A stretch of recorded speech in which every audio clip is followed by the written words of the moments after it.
उनके कार्यकाल में 6 लाख नौजवानों को रोजगार देने का काम किया। इसको हमको भूलने की जरूरत नहीं है। मानते हैं तेजस्वी यादव यंग है, तेज रफ्तार चलते हैं। 17 महीना में उन्होंने 6 लाख देने का काम किया, लेकिन 17 साल आपकी सरकार रही है, बीजेपी जेडीयू की गठबंधन की सरकार रही है। कम से कम उसका 10% भी आप करते तो लगता कि आप गरीबों की बात सुनते हैं, गरीबों के लिए काम बार बार बोल के चले जाते हैं। लेकिन 100 हेलीकॉप्टर पे एक ही तेजस्वी यादव भारी है, उसने दिखा दिया बिहार की जनता को। 17 महीना का मौका मिला था हमको सरकार में रहने का। उसने कमिटमेंट के साथ सरकार में आए थे कि मैं नौजवानों को रोजगार देने का वादा किया हूं, मैं नौजवानों को रोजगार दूंगा। और मजबूरन हमारे माननीय मुख्यमंत्री को उनके कार्यकाल में 6 लाख नौजवानों को रोजगार देने का काम किया। बोल रहे थे चीनी मिल हम खुलवा देंगे। पिछले बार भी हमारे चुनाव में आए थे, दुर्भाग्य से हम हार गए। उस समय भी यही बोले चीनी मिल खुलवा दे, लेकिन खुला नहीं।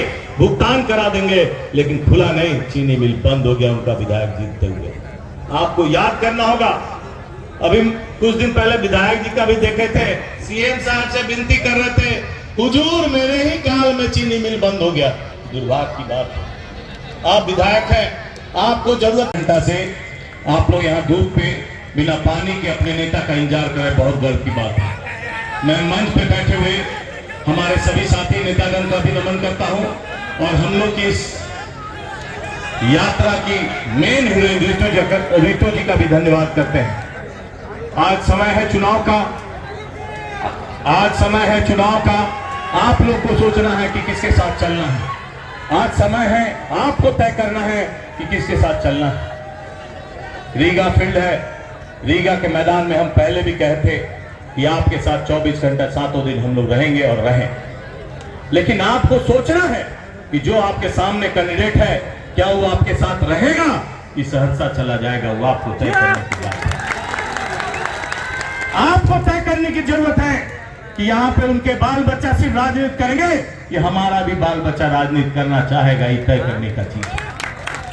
अगर बोलते हैं आरजेडी उनके लिए अच्छा नहीं है, तो मैं चाहूंगा कि सबसे पहले शिवहर से आरजेडी विधायक हैं, रिजाइन करके सामने आए, फिर से चुनाव लड़े, तब मानेंगे कि आप नेता। सब बरगलाने का बात है, सब बरगलाते हैं, ठगने का काम करते हैं, लेकिन आपको जज करना है कि आपके साथ खड़ा रहने वाला कौन है, आपके लिए 24 घंटा काम करने वाला कौन है। ये कहने की जरूरत नहीं है कि ऋतु जायसवाल ने एक मुखिया के पद पे करके दिखाया। उन्होंने पूरे देश में अपना नाम रोशन मुखिया देते हुए किया है। ये सौभाग्य की बात है कि शिवहर में हम लोग को आज पहली बार एक अच्छा नेता मिला है, जिसको हम लोग वोट दे तो हमारे शिवहर का आवाज दिल्ली में गूंजने का काम करेगा। आज तक ऐसा हो नहीं, लोगों ने बरगलाया बहुत। अमित शाह जी आए थे, बोल रहे थे चीनी मिल हम खुलवा देंगे। पिछले बार भी हमारे चुनाव में आए थे, दुर्भाग्य से हम हार गए। उस समय भी यही बोले चीनी मिल खुलवा दे, लेकिन खुला नहीं। भुगतान करा देंगे, लेकिन खुला नहीं। चीनी मिल बंद हो गया उनका विधायक जीतते हुए।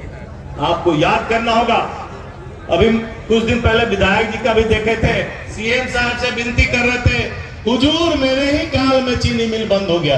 दुर्भाग्य की बात है, आप विधायक हैं, आपको जरूरत पड़े तो धरना देना चाहिए, अनशन भी करना चाहिए चीनी मिल के लिए, क्योंकि हमने सड़क के लिए भी अनशन करके 4 दिन बिना पानी के बंगनिया के लिए सड़क के लिए रुका। आप जनता के आवाज है, आप अगर नहीं सोचिएगा कि कैसे जनता मेरे साथ रहेगा, तो बोलने का गिड़गिड़ाने का चीज नहीं है। मैं जनता के बल पे हूं, किसी दूसरे के बल पे नहीं। हमको याद है चीनी मिल के बहुत नेता लोग के 17 में भी बंद के कगार पे था।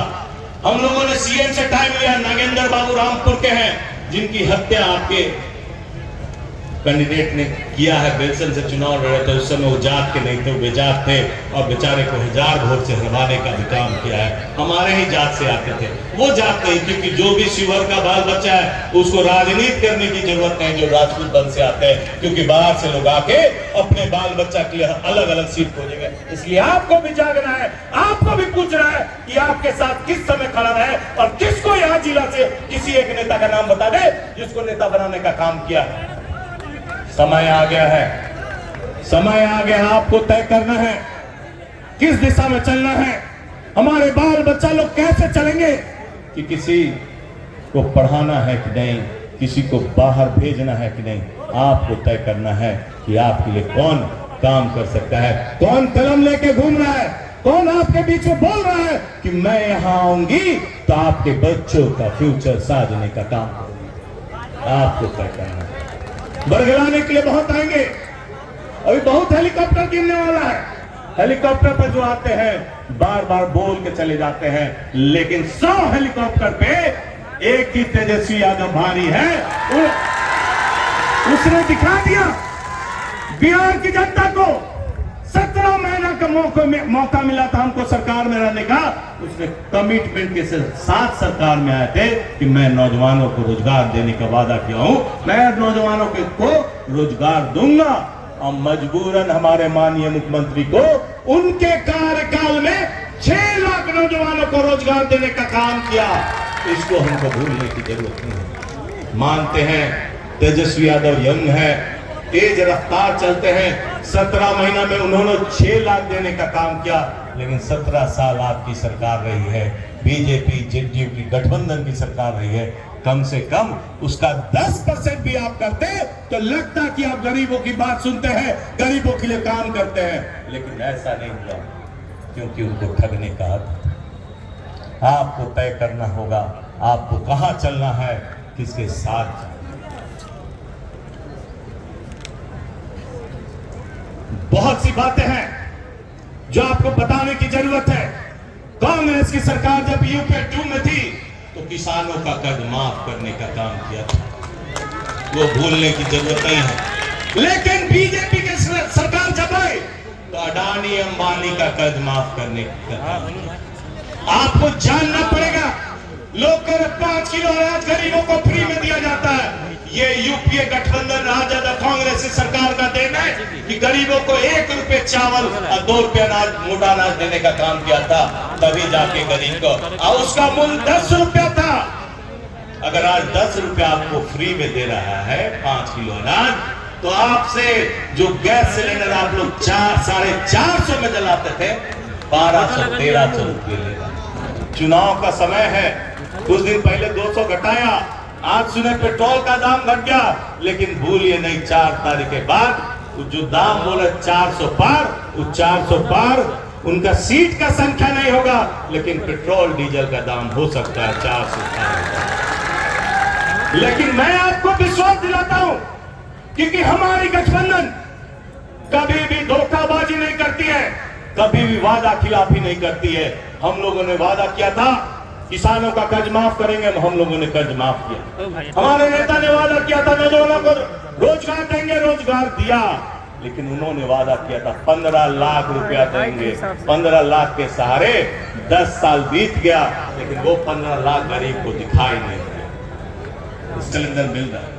राजस्थान में हमारी सरकार थी, वहां भी बोला था 500 रुपए सिलेंडर मिल रहा है। आज कर्नाटक में सरकार है, वहां भी 500 मिल रहा है। तेलंगाना में सरकार है, वहां भी 500 मिल रहा है। महिलाओं को जो कमिटमेंट किए थे, आज हर महिला को वहां 10-10 रुपये महीना मिल रहा है। आपको भी हम लोग वादा करते हैं, अगर हमारी सरकार आई, हर महिला के अकाउंट में 1 लाख रुपए साल का जाएगा तो जाएगा। हम लोग कोई जुमलेबाजी नहीं कर रहे हैं, हम आपको बता रहे हैं, हम लोगों ने कमिटमेंट पूरा किया है, इस विश्वास के साथ हम कर रहे हैं। समय आ रहा है, आपको तय करना है कि आपका नेता, आपकी नेत्री रितु जायसवाल को कैसे जिताइएगा, क्योंकि क्षेत्र बहुत बड़ा है, हर जगह जाना मुमकिन नहीं है। मैं इनके तरफ से आपसे माफी मांगता हूं।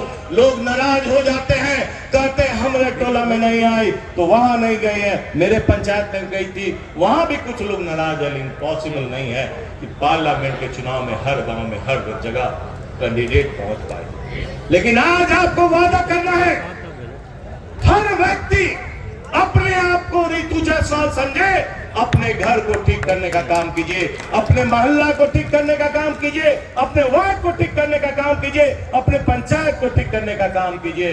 अपने आप रितु जायसवाल को कोई माई का लाल नहीं है कि कम से कम 5 लाख से जिता के भेजिए। लेकिन आपको तय करना पड़ेगा। आप चिंतित हो जाते हैं